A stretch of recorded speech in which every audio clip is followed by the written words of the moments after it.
आगे जैसे बढ़ेंगे वो इंडिया गठबंधन के जो नेता हैं सब आपस में चर्चा करके वही तय करेंगे कि आगे कैसे बढ़ना है। लेकिन ये बात स्पष्ट है कि इस पूरे मामले में गड़बड़ है।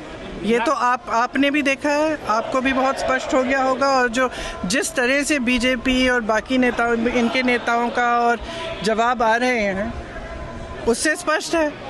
भाई अगर कोई कह रहा है कि गड़बड़ है, अब किसी भी चीज़ में आप टीचर के पास जाओ, बोलो मैम चीटिंग हो रही है, तो टीचर क्या कहेगी? थप्पड़ मारेगी तुम्हें कि बोलेगी कि मैं चीटिंग चेक करती हूँ कि क्या हो रहा है।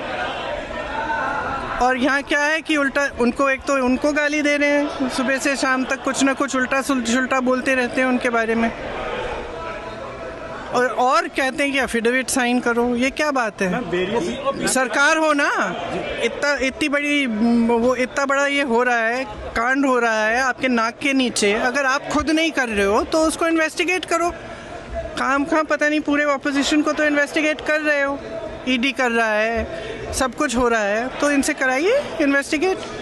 इससे बड़ा कुछ हो सकता है? How do they know it's wrong? How do they know it's wrong? Have they investigated it? The evidence is in front of them. Have they investigated it? How can they say it is wrong unless they investigate it? There can be no matter bigger than this.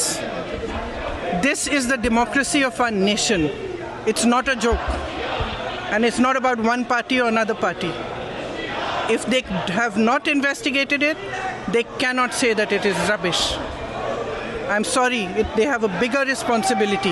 If they feel that their responsibility is only to the BJP and only to one party, then they need to rethink it. Because as my brother said, a day will come when other people are in power.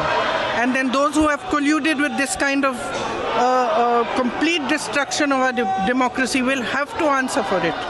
When they should be aware that they will have to answer for it.